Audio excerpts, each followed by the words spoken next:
काहीतरी आयुष्यात बना. कारण काय पण असू द्या, पण बना काहीतरी आयुष्यामध्ये बना. तुम्हाला सांगतो मी, तुम्ही आहे ना असे धडपड करा बरोबर. खेड्यातल्या लेकरांमध्ये शक्ती असते. मी असं नाही म्हणत की शहरातल्या लेकरात शक्ती नसते, पण खेड्यामध्ये जे लेकर राहतात की नाही त्यांच्यामध्ये उपजत काय शक्ती असते. उपजत म्हणजे बघा, आम्ही शेतात काम करायचो. मला चांगलं खुरपता येतं, मला चांगलं कोळपता येतं, मला ज्वारी कापता येते, त्याचं खळं करता येतं, मला त्या पेंड्या ओढता येतात, त्याची बलीम रचता येते, ती बलीम लिपता येते, आपल्याला करता येतं. आणि हे कष्ट केल्यामुळे काय होतं माहितीये का, तुमची बॉडी कुठल्याही ठिकाणी काम करायला तयार असते. म्हणून खेड्यापाड्यातले लेकर आहेत ना खूप चांगल्या पद्धतीनं स्पर्धेमध्ये उतरू शकतात, खूप चांगल्या पद्धतीनं. तुम्हाला सांगतो पोरांनो की मी मागे गावात चिमणीच्या प्रकाशात जिल्हा परिषद शाळेत शिकलेला मुलगा आहे, मराठी मीडियमचा मुलगा आहे. माझ्याकडे शिकण्यासाठी अमेरिकेचे लोक आजही येतात आणि आता पण येतात. अमेरिकेचे लोक शिकण्यासाठी. मला कळतं मी काय म्हणलं ते, माझ्याकडे शिकायला लोक येतात ते अमेरिकेचे येतात रे. बघा, छोट्याशा गावचा मुलगा मी, न शिकलेल्या वडिलांचं लेकरू मी, मराठी मीडियम जिल्हा परिषद शाळा, चिमणीला अभ्यास केलेला पोरगा, याला शिकायला बाहेरून लेकरं लोक येतात. त्याचं कारण काय माहितीये का, आपण खूप स्पर्धेमध्ये टिकू शकतो कारण आपल्यामध्ये उपजत काही शक्ती असते. उपजत. आपण छोट्या मोठ्या प्रसंगाला घाबरत नाही. शहरातले लेकर थोडं काय झालं की कोलफडून झालं, आपण कोलफडून जात नाहीत. त्यामुळे तुमच्यामध्ये शक्ती आहे. कारण काही पण असू द्या, पण मोठा माणूस बना. बघा, मला एक कारण होतं की मी कधी ठरवलं की मोठा माणूस बनायचा. एक प्रसंग सांगतो आणि तुम्ही पण मोठा माणूस बना. कारण काय पण असू द्या.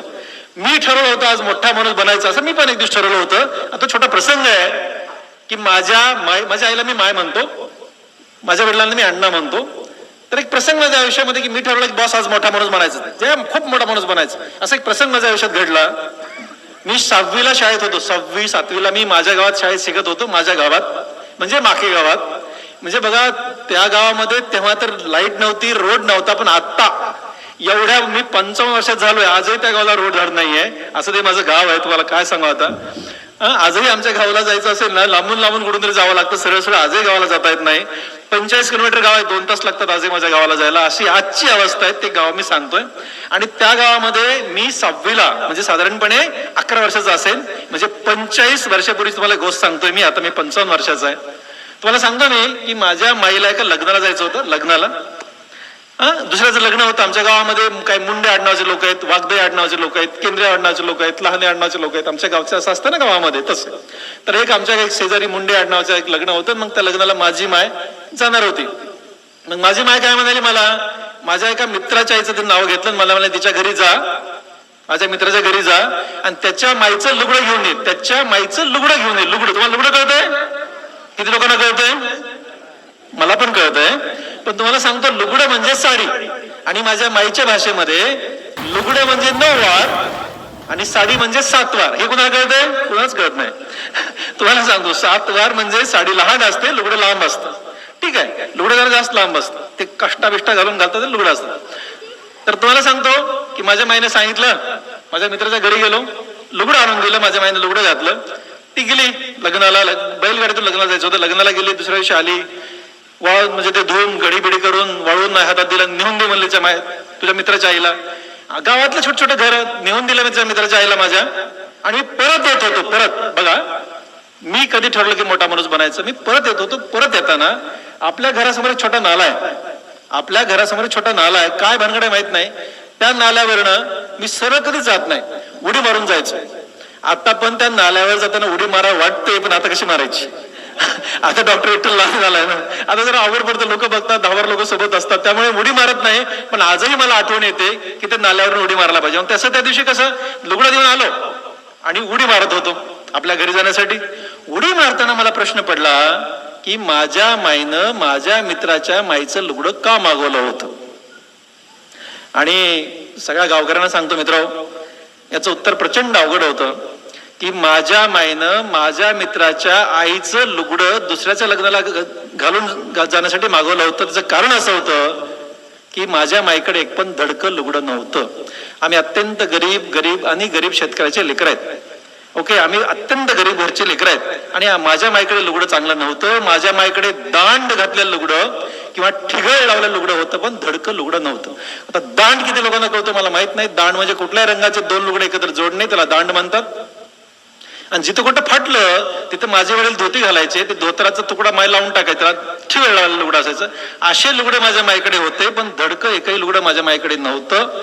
आणि म्हणून घरची इज्जत झाकून ठेवण्यासाठी माझ्या माईनं माझ्या मित्राच्या माईचं लुगडं मागून लग्नाला गेली होती. तुम्हाला सांगू मित्र,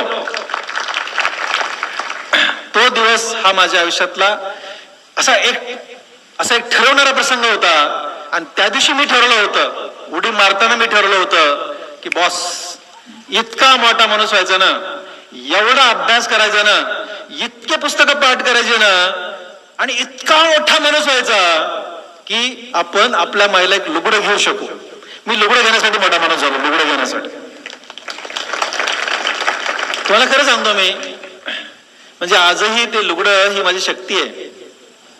माझ्या माईचं लुगडं ही माझी शक्ती आहे. तुमच्या आयुष्यामध्ये कुठलीही शक्ती असू द्या, तुमच्या शेजाऱ्यासाठी म्हणा, तुमच्या आईवडिलांसाठी म्हणा, भाऊन भाईसाठी म्हणा, ह्या गावासाठी म्हणा, पण तुम्ही मोठा माणूस बना बॉस, मोठा माणूस बना. म्हणजे असं चालताना बोलताना ह्या गावकऱ्यांना वाटलं पाहिजे आमचे गावचे लोक आहेत.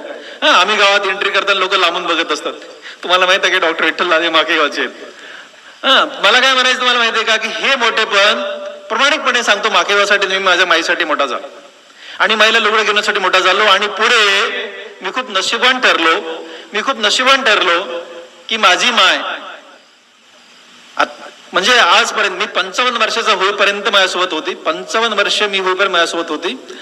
नंबर 2, माझी माय माझ्या बायकोची सख्खी मैत्रीण आणि माझी बायको माझ्या माईची सख्खी मैत्रीण. लग्नाच्या अगोदर माझी माझ्या बायकोची मैत्री होती 6 महिन्याची. तर माझ्या बायकोला मी सांगत होतो की माझ्या माईच्या अडचणी काय, माहित नाही मैत्रीमध्ये काय बोलतात, पण जेव्हा मी खूप कमी भेटू शकायचो, महिन्यात एकदाच भेटायचो, पण तिला सांगायचो की माझ्या माईकडे मंगळसूत्र नव्हतं, होतं पण मोडावं लागलं होतं. तिच्या फक्त काळे मणीच्या गळ्यामध्ये होतं. तिच्या धडकं लुगडं माझ्या माईला कधी घालायला मिळालंच नाही. तर हे प्रसंग माझ्या बायकोला सांगत होतो. पुन्हा लग्नानंतर माझी माय, माझे अण्णा, माझी बायको यांचं अशी मैत्री झाली. तुम्हाला खरं सांगू का, मी खूप खुश माणूस आहे. म्हणजे एवढा खुश आहे, मला वाटतं की देवाने मला भरभरून दिलंय.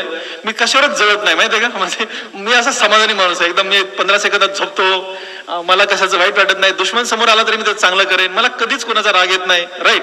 पण एका गोष्टीवर मात्र मी 29 वर्षात जळलो, आणि ती म्हणजे माझी बायको, माझी माय, माझे अण्णा यांच्या मैत्रीवर मात्र मी जळत होतो. मला वाटायचं माझ्यापेक्षा हे जवळचे झाले. माझ्या मायला मी कधी कधी विचारायचो, माझी माय मला सांग, कल्पना ही माझ्या बायकोचं नाव आहे, कल्पना तुझी आहे का मी तुझं आहे. माय हळूच हसायची, माय तुम्ही पण आहेत. माझी माय मला आवाज घालायची, मी तिला अरे करायला घालायचो, माय तुम्ही पण माझे आहेत, पण हे पण लेकरू माझं आहे. पण तिची जास्त लाड करायची माझ्यापेक्षा, ती जरा जास्त लाड करायची. ह्या लाडामुळे काय झालं की माझ्या बायकोने ठरवलं की माझ्या माईला 365 लुगडे घ्यायचे. वर्षातल्या प्रत्येक दिवशी वेगळे लुगडे घालायचे. तिने 365 घेऊ दिले नाही, पण 200 लुगडे माझ्या बायकोने तिला पक्कीच घेतली. पण तुम्हाला सांगू का मी मित्र, मला तुम्हाला हे का सांगायचं होतं. विषय कसा होता की आपल्या आईला लुगडं नाही ही मला वाईट वाटलेली गोष्ट नव्हती, ही माझी शक्ती होती. आम्ही गरीब आहेत ही माझी शक्ती होती, आणि त्याच्यावर कशी मात करायची ही शक्ती मला कामाला आली, म्हणून मोठा माणूस झाला.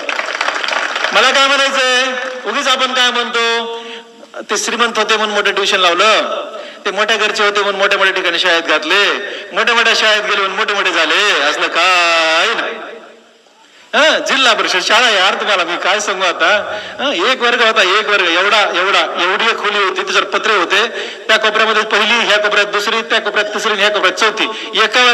एका खोलीमध्ये 4 वर्ग होते, 10 पोरं वर्ग. ते गुरुजी एक गुरुजी फक्त चौथीला शिकवायचं, आणि पहिली दुसरी तिसरी काहीच नाही. तरी सुद्धा मी 4थीला मेरिट होतो, 7वीला मेरिट होतो, 10वीला पण मेरिट होतो. तुम्हाला पॉईंट काय सांगायचा आहे, त्या शाळेमध्ये माहित आहे, त्या शाळेमध्ये मी 10वीला मेरिट होतो. पॉइंट मला काय सांगायचं माहितीये का, की खेड्यात राहणं, कमी फॅसिलिटी असलेल्या ठिकाणी राहणं म्हणजे तुम्हाला काहीतरी अडथळा निर्माण करणारी गोष्ट बिलकुल नाहीये. तुमच्या मनाची तयारी लागते. बॉस आपण जगातला मोठा माणूस व्हायचा, नाही त्याला आवड काहीच नाहीये. प्रामाणिक प्रयत्न लागतात. माझ्या माईचे काही तत्व आहेत, इमानदारी, प्रामाणिकपणाने कष्ट. हे ना ज्यांना कळलं तो जगातला सगळ्यात मोठा माणूस होतो. ज्यांना कळलं त्यांना, जे इमानदारीने मिळतं, जे प्रामाणिकपणाने मिळतं, ते चिरकाला टिकतं. तुम्ही असताना टिकतं, तुम्ही नसताना टिकतं. आणि जे बाकीच्या मार्गाने ते कधीच टिकत नाही, आणि तुमच्या अंगी पण लागत नाही. त्यामुळे ना सगळ्या गोष्टी इमानदारीने कमवा आणि कष्ट करा आणि मोठा माणूस व्हा. हा एक मला एक सल्ला तुमच्या सगळ्या लेकरांना द्यायचा आहे. आईवडिलांना सांगायचं की लेकरांना कष्ट करू द्या. तुम्हाला हे एक आईवडिलांना सगळ्या मला सांगायचं आहे. आजकाल आईवडील म्हणतात अरे आमच्या लेकरांना खूप कष्ट आहेत, पहिलीला एवढे कष्ट, LKG ला एवढे, UKG ला एवढे, 11वीला तेवढे, 12वीला एवढे. म्हणजे आमच्या वेळेस कष्ट नव्हते, फक्त तुमच्याच लेकरांना कष्ट आहेत असं बिलकुल नाहीये. सगळ्या आईवडिलांना सांगतो मी, लेकरांना कष्टाची सवय लावा. बघा लेकरांना कुठल्या मार्गाने कमी कमी कष्टाने त्यांना काहीतरी मिळतंय, हे ज्यांना ज्यांना ज्या ज्या आईवडिलांनी केलं, कमी कष्ट मिळून लेकरांनी कमी कष्ट करून जर आईवडिलांनी त्यांना जास्त दिला असेल ना, ते लेकर कधी चांगलं निघत नाही. लिहून देतो, कधी चांगलं निघत नाही. लेकरांना जे कष्टाने मिळतं ना, ते लेकर जगातले मोठी माणसं होतात. लेकरांना कष्ट करू द्या, करू द्या. बघा विठ्ठल लहाने, पद्मश्री डॉक्टर तात्याराव लहाने माझा सख्खा मोठा भाऊ, आम्ही गरीब आईवडिलांचे लेकर, पण आमचे लेकर गरीबाचे नाहीत ना. आता हे सांगायची गरज नाही ना, आमचे लेकर गरीबाचे नाही आहेत रे. आईवडिलाच्या कृपेने भरभरून देवाने मला दिलंय. मला एकच लेकरू आहे, मला एकच लेकरू आहे. बघा आईवडिलांना समजून घ्या मी काय म्हणतो ते. पण माझी माय, माझे अण्णा, मी, माझी बायको जेव्हा जेवायला बसायचो, जेवण झाल्यानंतर आमचं एकच काम होतं, आम्ही दोघं निघून जायचो कामामध्ये. पण माझी माय आणि अण्णा माझ्या लेकराला कष्टाच्या गोष्टी सांगायचे. कष्टाच्या गोष्टी तुम्ही आईवडिलांनी काम करा, आपल्या लेकराला कष्टाच्या गोष्टी सांगा. माझ्या लेकराला सांगायचे कष्टाने कसा माणूस मोठा होतो. तात्या म्हणजे माझ्या मोठ्या भावाचं नाव तात्याराव आहे, त्याला तात्या म्हणतात सगळेजण. तर मग अण्णा तात्या म्हणतात, माय मोठा बाबा म्हणते. मग ते त्यांना सांगायचे माय तात्याने किती कष्ट केलं, म्हणजे मोठ्या पप्पाने किती कष्ट केले की नाही, म्हणून ते मोठा म्हणून झाला. हे तुझे पप्पा किती कष्ट करतात, आणखी गावातला एखादा चांगला म्हणतो ते किती कष्ट करतो. त्या लेकराच्या डोक्यामध्ये इतके कष्ट कष्ट कष्ट कष्ट भिनवले. तुम्हाला सांगतो की माझं लेकरू पण 4थीला मेरिट आहे, 7वीला मेरिट आला, 10वीला मेरिट आला, 12वीला मेरिट आला, आणि त्याच्या स्वतःच्या मेरिटवर government medical college, BJ government medical college पुण्यामध्ये MBBS पास झाला. मी जर 1 रुपया खर्च केलेला नाही. कळलं मी काय म्हणलं ते. बघा माझ्याकडे पैसे देवाने भरभरून दिले म्हणालो मी स्पष्टपणे, पण लेकरावर मला 1 पण रुपया खर्च करायची गरज पडली नाही. 1 पण रुपया. तो MBBS आता झालाय आणि MS सर्जरी करतोय तो. विठ्ठल लहानच्यावर 1 रुपया खर्च करत नाहीये, कारण त्याच्या मेरिटवर शिकतोय तो. कारण आम्ही आईवडिलांच्या डोक्यात पैशी मध्ये घातलं की जे कष्टाने मिळतं ते चिरकाल टिकतं, बाकी काहीच नाही. कष्ट करायचे. आम्ही लेकरांना कधीच कष्टाच्या मागे हालत नाहीत. कधी मी एकदाही लेकरा शाळेत गेलो नाही की त्याला जास्त होमवर्क दिला, कमी होमवर्क दिला, अभ्यास नाही घेतला. एकदा पण नाही गेलो, एकदा पण. ओके, मला मी म्हणतो जी शाळा म्हणते ते बरोबर आहे, जे टीचर म्हणतात ते बरोबर आहे. कष्ट सगळ्यांनी करायचं असतं, सगळ्यांना सारखं. तो शाळेत जाताना कधीच वेगळा गेला नाही. ज्या रिक्षामध्ये 10 पोरं त्याच्यामध्ये हा 12 कोंबून जायचा. मी त्याला कुठलीच कारमध्ये पाठवलं नाही. बाबा माझ्या घरी 4 कार आहेत, मला काही अडचण नाहीये. पण तुम्हाला पुन्हा सांगतो ना, मी कधीच त्याला गाडीमध्ये पाठवलं नाही, कधीच नाही. मला काय सांगायचं तुम्हाला, मला हे तुम्हाला सांगायचं की लेकरांना कष्ट करू द्या आणि लेकरांना कष्टाची जाणीव होऊ द्या, म्हणजे लेकरं मोठे बनतात. आता ह्याची गरज आहे आणि हे आईवडिलांना कळलं पाहिजे.